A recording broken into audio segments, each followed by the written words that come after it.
Channel के सभी updates पाने के लिए सब्सक्राइब करें और प्रेस करें बेल आइकन।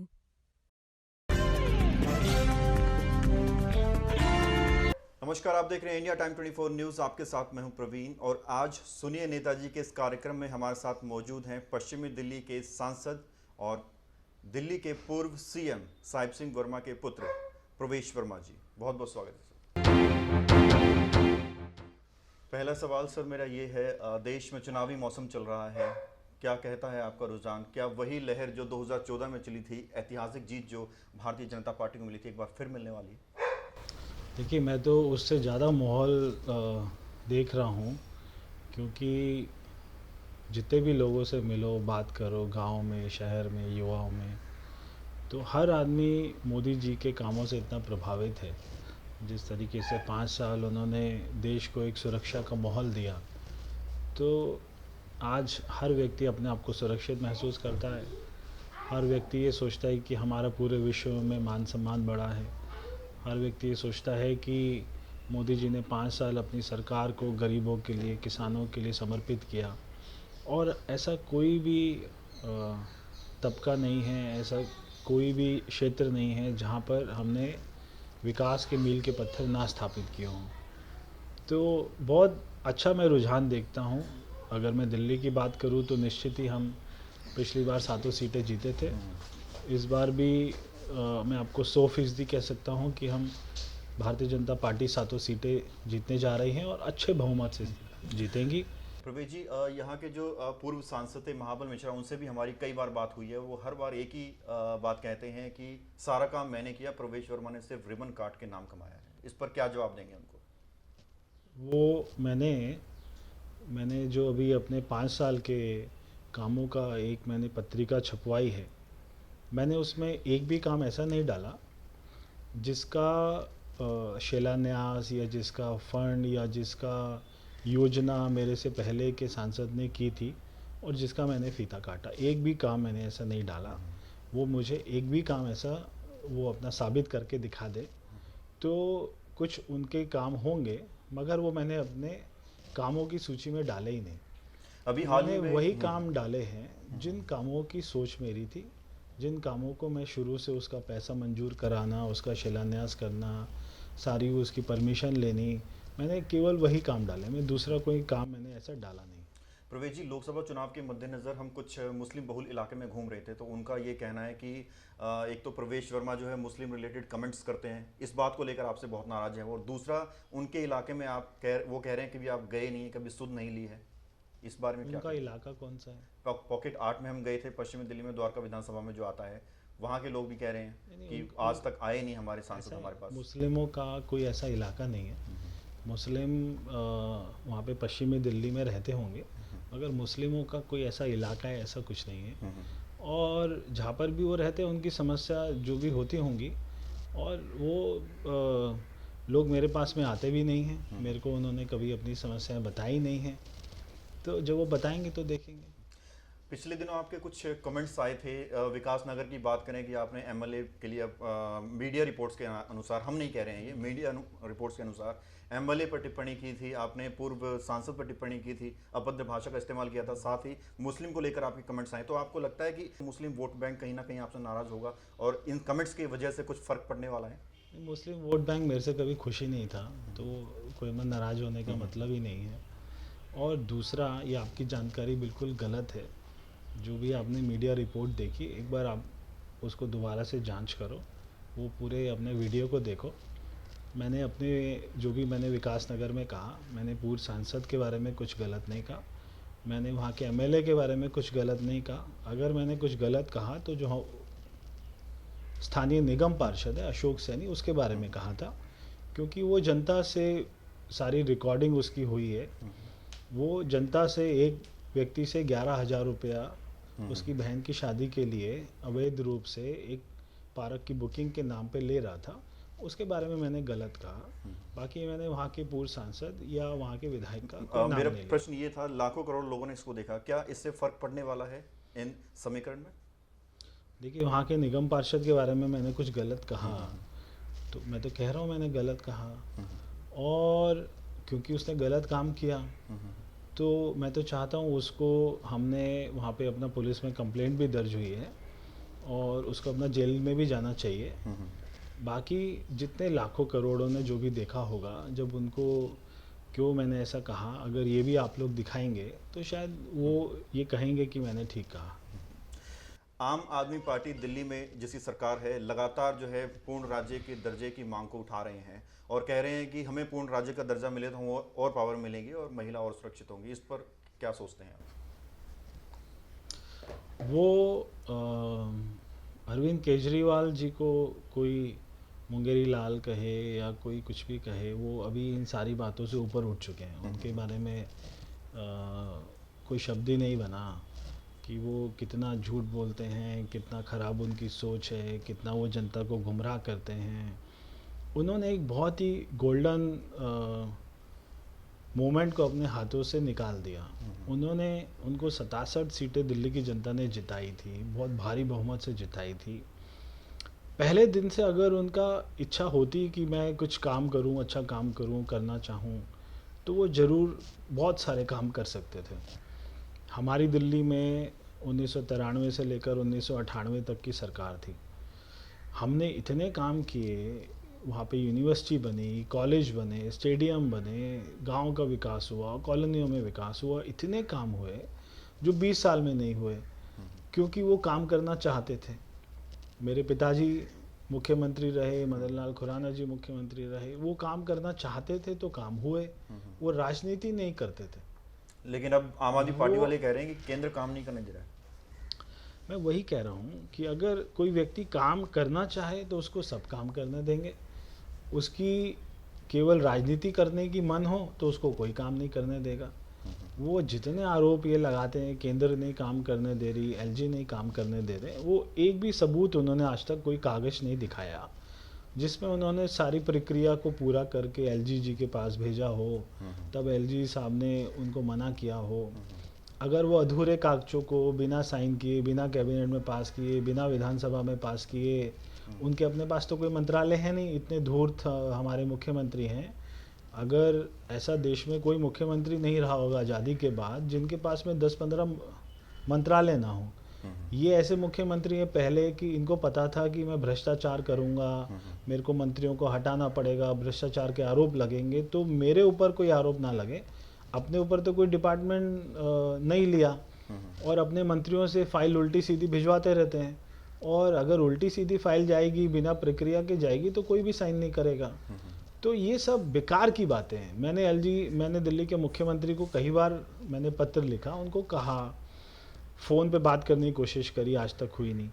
मैंने उनको पत्र के माध्यम से कहा कि मेरे क्षेत्र में बहुत सारी समस्याएं हैं दिल्ली सरकार से संबंधित। अगर आपके कोई ऐसा लगता है आपको कोई काम नहीं करने दे रहा, तो आप एक बार मुझे बुलाइए, सारी बातों पर बात करते हैं और फिर हम एलजी साहब के पास चलेंगे, जिसके पास आप कहेंगे उसके पास चलेंगे। मगर उनके कोई पत्र का जवाब नहीं आया। तो उनकी अगर इच्छा होती, वो काम करना चाहते, इतना बहुमत के बाद कोई उनको काम करने से रोक ही नहीं सकता। और ये सब बिल्कुल 100% वो झूठ बोलते। केवल वो दिल्ली में राजनीति करते हैं, देश की बात करते हैं, ममता बनर्जी से और सारे जितने चोर हैं जिनको वो गालियां देते थे उनसे हाथ मिलाते हैं। तो ये सब ड्रामा है। दिल्ली में कांग्रेस से हाथ मिला रहे हैं, दिल्ली में कांग्रेस के पैर पकड़ रहे हैं समझौता करने के लिए। कहाँ ये सारी, उनमें क्या उनके ऊपर कोई आदमी विश्वास करे? पूर्ण राज्य की बात करें, पूर्ण राज्य बीजेपी देना क्यों नहीं चाहती है, ये मेरा सवाल है। ऐसा व्यक्ति घटिया आदमी को कैसे दे दें? ये घटिया आदमी कल को वो अपना पूर्ण राज्य के बाद इतने सारे अम्बेसडर आते हैं। दिल्ली के लिए चाहिए, अपने लिए नहीं मांग रहे, वो दिल्ली के लिए मांग रहे हैं। दिल्ली में किस काम के लिए मांग रहे हैं? झूठ बोल रहे हैं ना। वो कह रहे हैं पुलिस हमारे साथ हाथ में आ जाएगी तो महिला सुरक्षा बढ़ जाएगी। तो अभी उनको ये बोलिए, जो आपके साथ में 20-20 दिल्ली पुलिस के जवान घूमते हैं, उनको हटा दो। अगर वो काम नहीं कर रहे और वो सुरक्षा नहीं दे रहे, तो अपने साथ में जो 20 दिल्ली पुलिस के सिक्योरिटी गार्ड लेके घूमते हैं, उनको आज ही विड्रॉ करना चाहिए।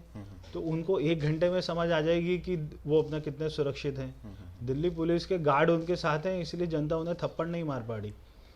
अगर जिस दिन गार्ड हट जाएंगे तो उसी दिन वो कहते हैं ना, सावधानी हटी तो दुर्घटना घटी। जिस दिन ये सुरक्षा गार्ड हट जाएंगे उनकी उसी अपनी दिन सुरक्षा तो दुर्घटना। है, उनकी अपनी सुरक्षा तो है। वो कह रहे हैं कि दिल्ली में जो महिलाएं उनको उनकी सुरक्षा कौन दे रही है? दिल्ली पुलिस ही तो दे रही है। लेकिन दिल्ली पुलिस केंद्र के हाथ में है, कह रहे हैं दिल्ली पुलिस हमारे हाथ में होनी चाहिए। तो वो हटा देना केंद्र की सुरक्षा को, केंद्र की सुरक्षा को बोले मुझे नहीं चाहिए और वो अपनी सुरक्षा स्वयं कर लें।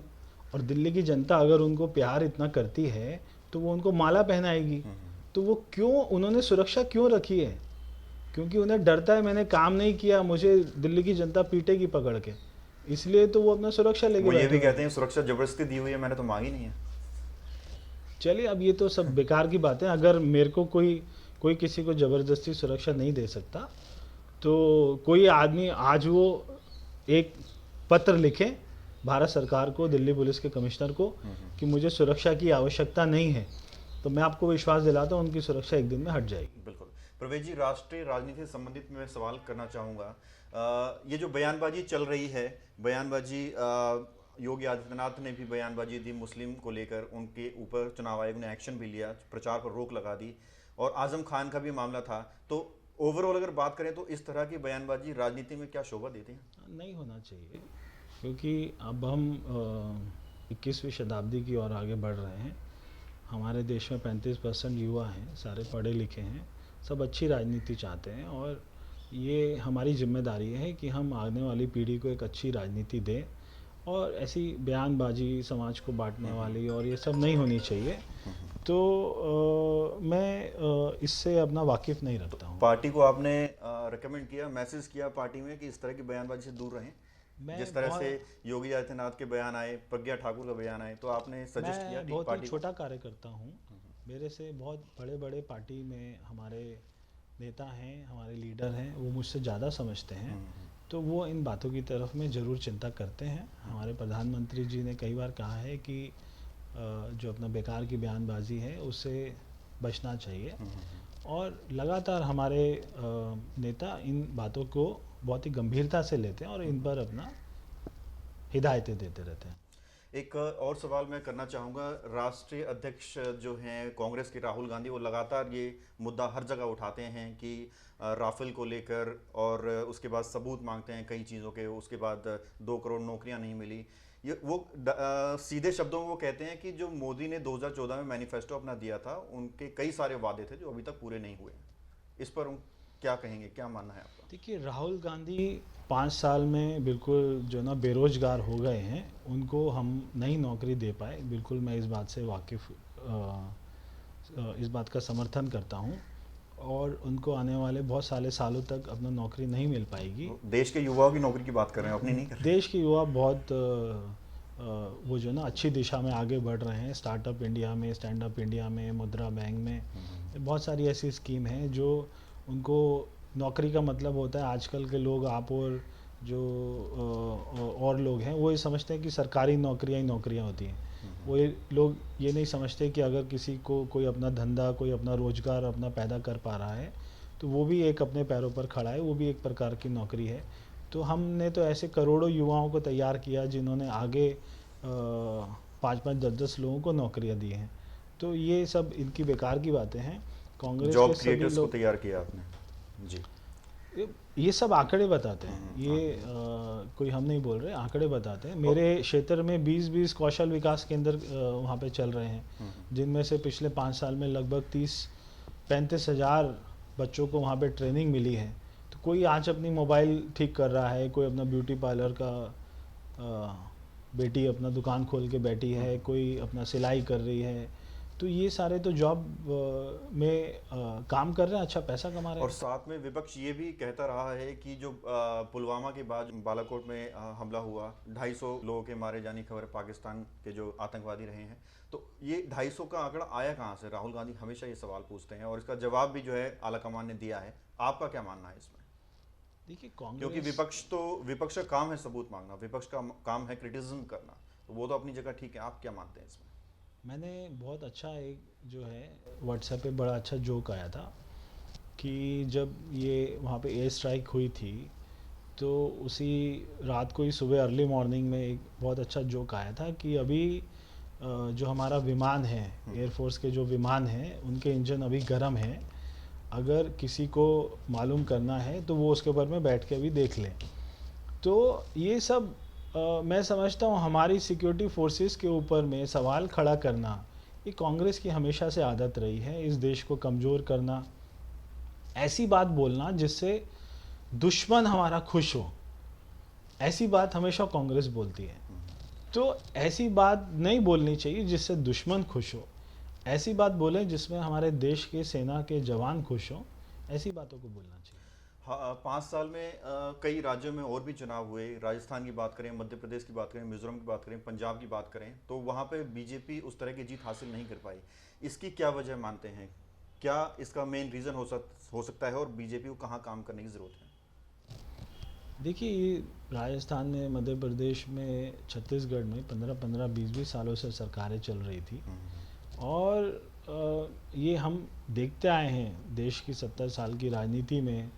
लोग 5 साल, 10 साल, 15 साल, 20 साल, इसके बाद में कहीं ना कहीं वो फिर अपना बदलाव ढूंढते हैं। दिल्ली में लोगों ने एक एक्सपेरिमेंट किया, केजरीवाल जी आए, तो ऐसा देश की जनता करती रहती है। मगर देश में लोग इस बात से बिल्कुल खुश हैं कि मोदी जी जिस प्रकार काम कर रहे हैं, वो देश में कोई एक्सपेरिमेंट नहीं करना चाहती और देश में मोदी जी को 1 बार, 2 बार, 3 बार और मौका देना चाहती है।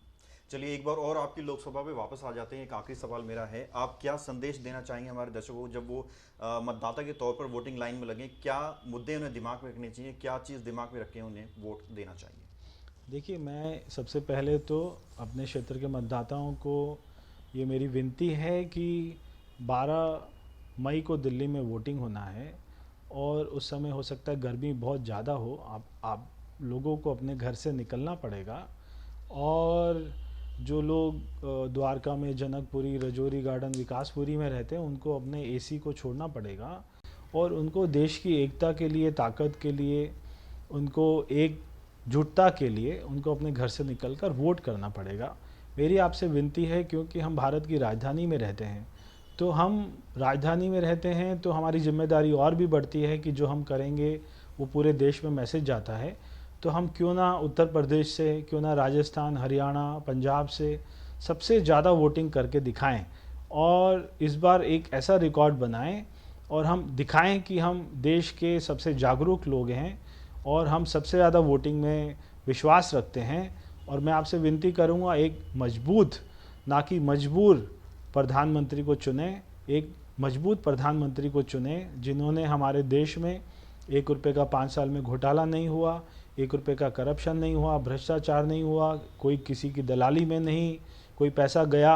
और आज 100% पैसा जो भारत सरकार से जाता है वो आज गरीबों के जनधन अकाउंट में सीधा जाता है। बीच में कोई दलाल नहीं है, कोई अफसर नहीं है। तो इन सारी बातों को देखते हुए आप देश को और मजबूत बनाने के लिए, आज देश आगे बढ़ रहा है, इसको आगे बढ़ते रहने दीजिए। हम सभी मोदी जी की सरकार एक बार दोबारा बनाएं, 400 से ज़्यादा सीटें उनको जिताएं, दिल्ली की सातों सीटें भारतीय जनता पार्टी को जिताएं। तो प्रवेश जी, बहुत बहुत शुक्रिया हमसे बात करने के लिए। तो ये थे हमारे साथ पश्चिमी दिल्ली के सांसद प्रवेश वर्मा जी, जिन्होंने मेरे हर एक सवाल का जवाब बड़ी बेबाकी से दिया। आपसे फिर मुलाकात होगी एक नई शख्सियत के साथ, एक नए मुद्दे पर। देखते रहिए इंडिया टाइम 24 न्यूज़। नमस्कार। चैनल की सभी अपडेट्स पाने के लिए सब्सक्राइब करें और प्रेस करें बेल